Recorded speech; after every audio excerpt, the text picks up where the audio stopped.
Let me tell you 5 habits that are holding your business back and how you can change them in 2025. We are wrapping up this year so fast. And if your business is feeling stuck and you don't feel like you are getting the results that you want, but you know that you're working hard and you know that you're doing all of the things, but you feel like something is holding you back, something is costing you money, you're not getting the growth that you want, you're putting in too much time, this video is going to uncover the 5 habits that I can promise you are holding your business back. So let's jump straight in to our first habit. The first thing that we're going to talk about is lack of boundaries. If you do not have boundaries in your business and in your life, everybody else will have a say in how you spend your time and you won't be getting the results that you want. So when we think about this, there is two types of boundaries. There's one with our work clients and one with our capacity of what we can actually give time to. And then there's one that is around our personal lives and our personal capacity and what we say yes to. And a lot of the time, when you become a entrepreneur, a small business owner, and you are suddenly in control of your time completely for the first time, a lot of people take that as suddenly you are the go-to person for all of the things because you don't have a real job anymore. And I see this so often with my clients, and I really want to challenge you on this. You have to set boundaries with yourself and with everyone else to say, this is how work is going to be, this is how it's going to happen. If you don't have clear boundaries in place, it's going to be really hard to enforce how you want to work and what this needs to look like. So, one of the really clear things that I always say to my clients, the first thing that you need to get clear on is what are your specified, defined work boundaries? When are you going to work? When are you going to be off? When are you going to service clients? When are you going to grow your business? What are these time chunks going to look like? And how much will you allow into your week? So, for instance, I have boundaries around what days I work and what days I don't. I have boundaries around what days are client days and what days are business days. I have boundaries around how many podcasts I'll record in a day or how many podcasts I'll record in a week, depending on how I'm breaking it down. There are certain things that are an absolute no go for me. And that could be from the type of work, the clients that I work with, the price that people will pay me, whatever these boundaries are, it is so important that you enforce your boundary first. So you have to write down your boundaries and say, these are my boundaries. This is what I am going to stick to, and this is what I believe is right for me. And then you go out and you start to tell people around you your boundaries. This is something that so many people don't understand when it comes to boundaries. When you set boundaries, you are setting boundaries with yourself first, and you have to honor your boundary first before anybody else is able to. Because, say, for instance, if I say I'm not going to work on Tuesdays, and then a client arrives and they say, can I please have a session on a Tuesday? That client is not trying to push my boundary. They have no idea that my boundary exists. Now, in that moment, I can say, actually, I don't work Tuesdays, so the best that I can do for you is Wednesday or Monday. I can go back to them and say, yes, and then I can question my own boundary and I can let that slide, and then I can resent that process and that client and the work that I'm doing on that day when I'm not supposed to be working.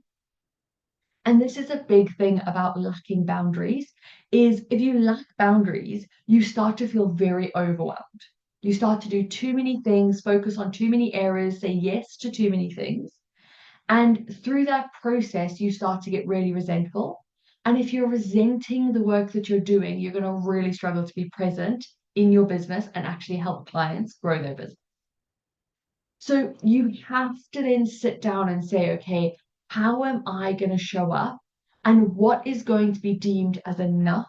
How much downtime do I need? How much sleep do I need? How much time do I need to exercise? How much time do I need to look after myself? And then what do I have to fit in around that? You have to be able to be clear with people and say, actually, no, I'm not going to do that. Not this year. not this month. Yes, I can do that, but only next month. Whatever the situation is for you, it's really important that you're clear. So, one of the big things that I've said as we come to the end of 2024 is this year's been a full-on year for me. I've done some really, really deep healing work. I've gone and done my yoga teacher training. I have launched the podcast. I've grown the business again. Like we've had such a full-on year and we've had loads of stuff going on in our personal lives. We've been training to run our first half marathons and now training to run marathons. And actually, I sat back the other day and I said, God, I'm so tired. I'm so tired. Like, sleep isn't enough to rejuvenate me at the moment. I'll sleep for 8 hours and I'm still tired.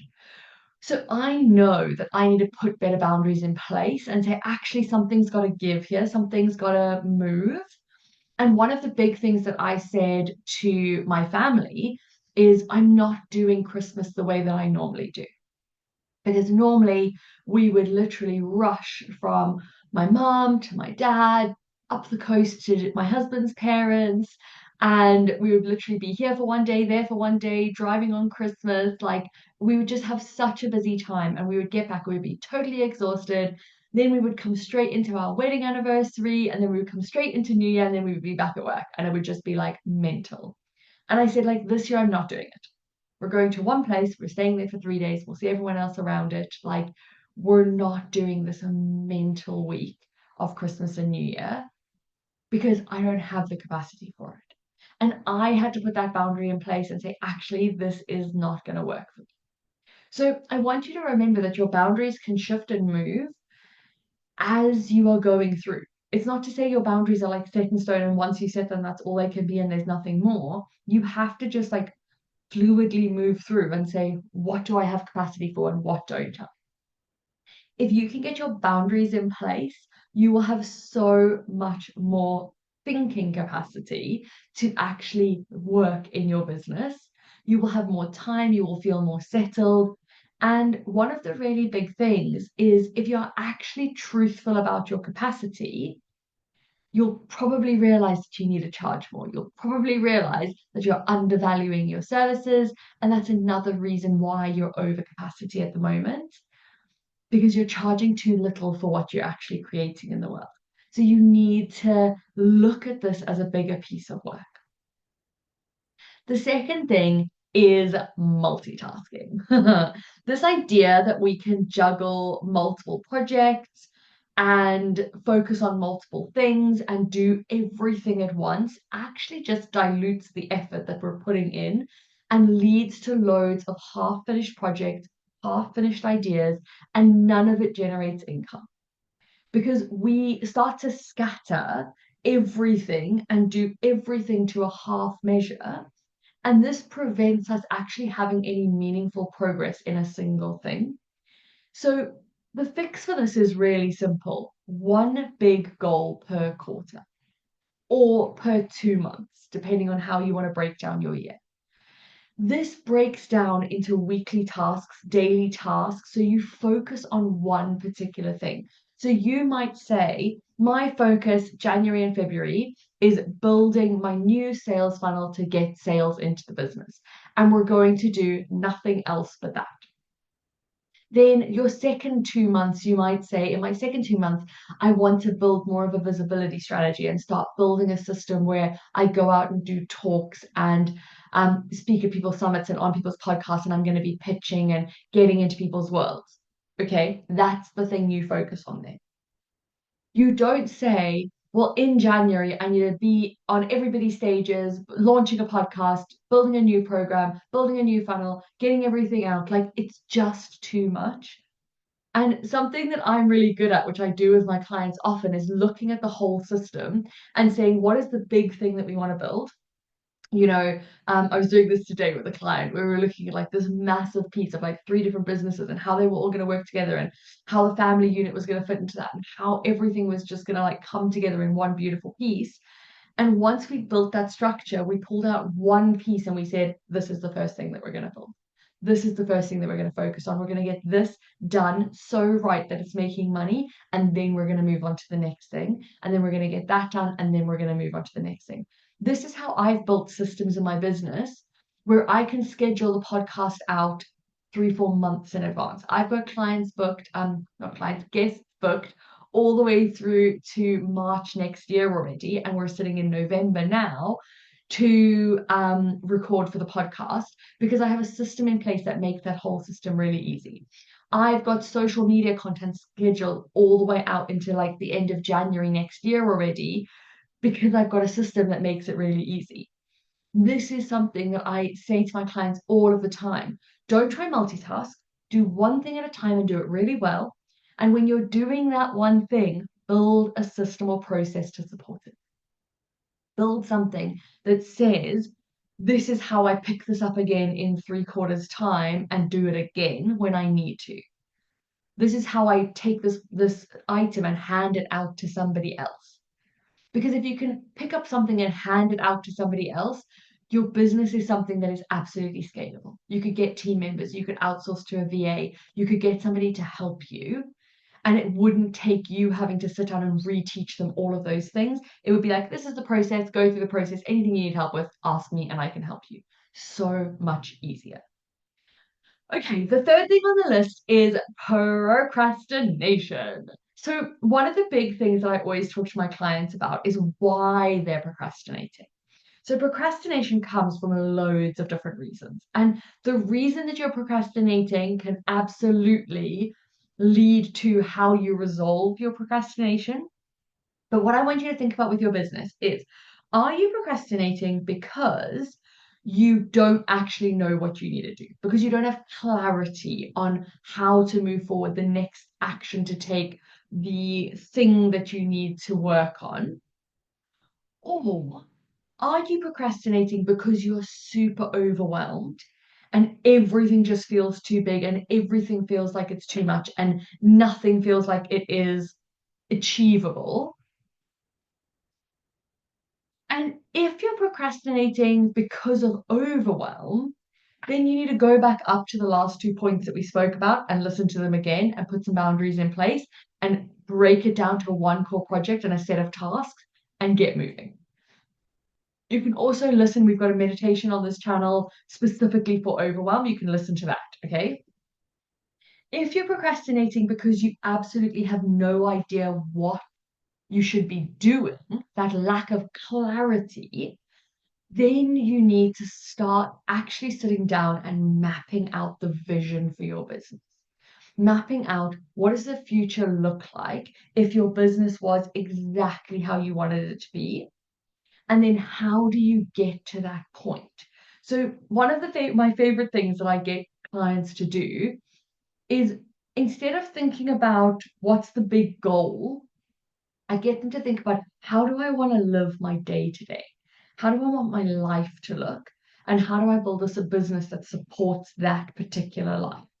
So if we're saying, like for me, I love having flexibility and freedom. I love having the ability to go to the beach, see my friends, take the dogs out, do things that I enjoy doing. If it's a really nice day, go for a run, like not have to worry about the fact that I've got to constantly be available for things or constantly tied to my desk.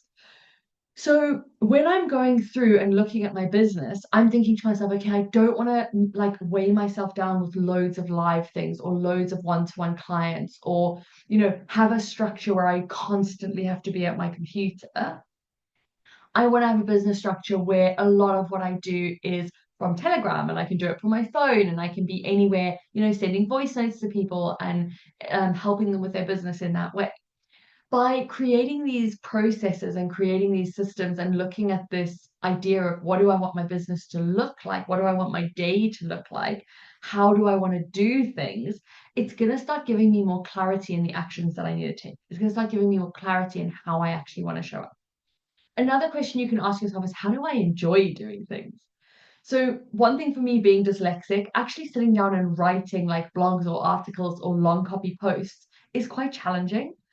But sitting down like this, putting on a recording and talking to a camera is absolutely in my wheelhouse. It's something that I love doing. It comes from my learning and development background. It comes from, I've got a master's in speaking. So it's really easy for me to sit down and actually teach people stuff in this way.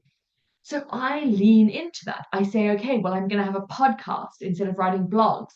I'm going to have a YouTube channel instead of doing long form copy. And I'm going to take all of that content and I'm going to repurpose it for my social media. And I'm going to do things that actually then make it really easy to build systems and say, I don't need to sit and procrastinate because writing feels really hard and really scary and I'm not trying to do it.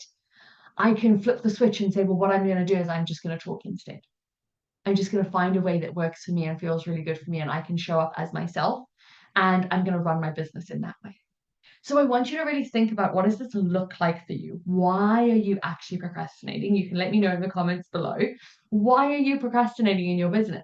Is it from that lack of clarity, or is it from that space of, I'm just so overwhelmed and I've got so much fear and anxiety around that perfectionism and getting everything right and how I'm going to show up and what this is going to look like, that I'm just not moving forward?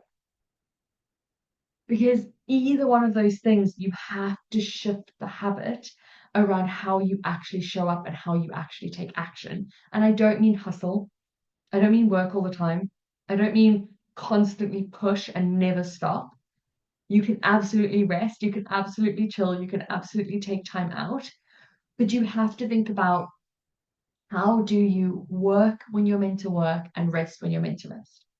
Not procrastinate while you're meant to work and then feel bad while you're resting, because neither of those things are productive for you. Okay, the fourth thing on the list is this idea of building systems and processes. So I see so many business owners that are reinventing the wheel every single time they create something. So they are doing a launch and they're rewriting everything, building a completely new funnel, rebuilding lead magnets, rebuilding pages, like rewriting everything from scratch.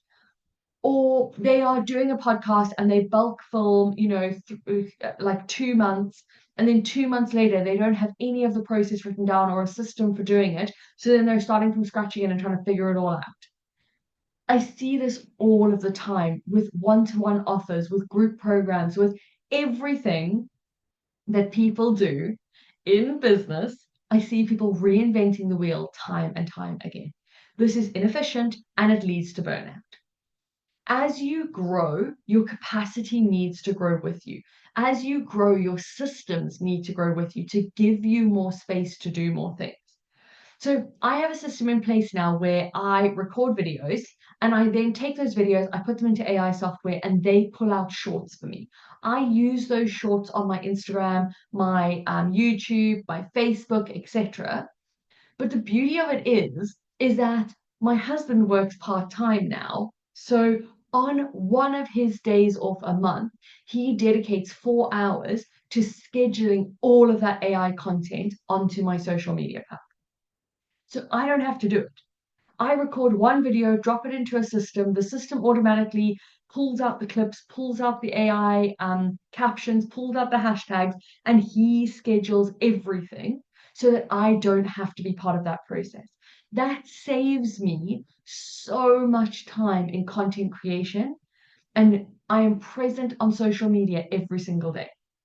Every single day there is a reel of me adding value of something for my clients to learn on my social media because of the process that I've put in place. It's the same with the podcast. I have got a set question I ask people to tell me their story, a set question to give people a booking link and get them to book in, a set email that gets sent that says, these are the questions we're going to discuss. This is the setup I need you to have. I've got a set process of templates for the social media, templates for the end and start pieces. I've got everything templated out so that it is so easy for me to go through and create that. This is what I'm talking about with systems and processes. So I really, really advise that you document and automate as many repeat tasks as possible. You document how you actually go through the process, and then you automate as much as you possibly can. And we could talk about this one thing in loads of detail, but I'm going to move on to the final point because I don't want this video to be too long. And the key thing that is, I can guarantee you, costing you money, and it's a habit that too many women have, is this habit of hiding and not wanting to come on too strong So they're not asking for sales. They're not being bold in the way that they're talking about their area of expertise. They're not saying, I am an expert in this and I can help you and I'm really good at this. Instead, they're shying away, they're hesitating, they're missing opportunities, they're not actually saying, this is how I can help you. I had a client say to me, she's got an in-person practice where she sees clients, and she said to me this happened to her, where the lady she was seeing said to her, oh my gosh, I loved when I used to see you before, and we used to have a set process in place where I used to see you every 2 weeks, and it was just like scheduled in. And instead of saying in that moment, well, let's put that system back in place, she said, oh, we'll see how you feel in 2 weeks and then we can, decide if you need another session. This lady was saying, I want more support. I want more help from you. I want to see you every 2 weeks. And my client literally pushed that sale away because she didn't feel bold enough and she didn't want to come on too strong and she didn't want to seem salesy. And actually, there's a fear of rejection that you're going to say, this is what I have to offer. And somebody's going to say, actually, no, that's not for me. And we've got to move past that. We've got to make 2025 the year when, as a human and as a woman, we say, I am good at what I do and I deserve to be paid for what I do. And I am going to tell you how I can help you. Not, I'm going to force you to work with me or I'm going to, lie to you to get you to buy. None of that. But I am going to be boldly proud of the work that I do. I'm going to show up and say, this is how I can help you. This is my package. This is what I charge. And if somebody can't afford you or the timing isn't right, you can absolutely say, amazing. That's absolutely fine. No pressure. Next time, there'll be another chance. I'll be running this program again. Like, we don't have to push and make people feel uncomfortable, but we do have to be able to stand up and say, I am very good at what I do. I am an expert in helping you get this result, and I want to help you do it. Something that I found really, really amazing is I've spent the last year rebuilding that credibility after taking a year out of the business, rebuilding my networks, rebuilding my email list, going out and telling people what I do and showing people how I can help. And I went out with an offer, a one-to-one offer at the beginning of November, and we literally sold out of all of the spots for the whole of next year. All of my one-to-one slots gone in under a week. Gone. Literally, I have got no more one-to-one spots for 2025. Unless something miraculous happens and my calendar opens up quite dramatically, there are no more slots. So when I look at that and I go, if I hadn't sat down and said, I am actually really good at helping people take that big idea and pull it down into a plan and a system, if I hadn't sat down and put that offer together and sent out that email and said to my clients, I can help you with this, I am the person who can do this for you, I wouldn't have hit my highest cash month while working the fewest amount of days in a month.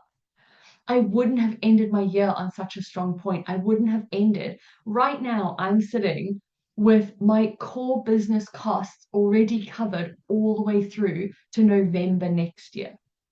How incredible is that as a business owner, coming in with that type of stability in your business? And that wouldn't have happened if I wasn't confident enough to go out and say, I have this offer. Now, the first two people who came back and asked for details said no. The next five all said yes. This is one of those things where we show up and we say, actually, I can help you and I can do this in a way that is beneficial for you. Now, for me, going into the new year, I'm looking at this going, okay, well, the only way I can help clients now is in the Balance Code program. And I can show them how to build these systems and how to build these processes and in a collective, in a group in the startup school. And so now I go, okay, well, this is incredible. Now my whole focus gets to be, how do I sell that? How do I show the value of that? And how do I put that out into the world? And this is what I want you to understand. You have to be your biggest cheerleader. You have to believe in yourself and what you do and believe that you can get people a result and actually step into it and say, I can do this for you. Because if you can't step into that, there's no way that anyone else is going to trust you to actually make those changes for them. So I really want you to just pick one of these habits, one, to start in the first month of 2025. In January, you sit down and you say, I'm going to work on my boundaries, or I'm going to pull back all of my tasks and work on one key thing and get it done, completed before I move on to the next thing. Or I'm going to stop procrastinating, or I'm going to sit down and look at my business and look at the systems I need to build and figure out how I do that and how I move forward. Oh, I'm going to sit down in January and I'm going to write an offer and I'm going to go out and tell the world how bloody good I am and why I should be the person that should help them. Tell me in the comments below which one of these you're going to do in your business in January. And I really suggest that you tackle these one at a time. Yeah. Don't go try doing all five of them at once. One at a time. If you want to start in December to get a head start, you absolutely can. But one at a time, and you will be in such a stronger position by the end of next year. You'll be sitting here in the same spot watching a YouTube video and you'll be in a completely different world because you've actually gone through and you've done the things that you need to do. Now, as always, I always finish these videos by saying, please like and subscribe. It really helps the channel. Please comment on this video and tell me what you want more support with. I always read the comments and I'm always happy to create videos around what you actually want support around. Obviously, if you do want to come in and join the Balance Code community, I would absolutely love to have you in the startup school. It is such an amazing community and such an amazing space. In January, we're going to be doing our next live round of the program. So we will be doing additional trainings and really diving in and building the structures in your business. So if you want to come in and do that live with us, it'll be absolutely incredible to have you. But I really, really want to leave you with this idea. Pick one habit, focus on it in each month of the year, and go all in. Because your business deserves it, you deserve it, and I cannot wait to see all of the success that you create in 2025.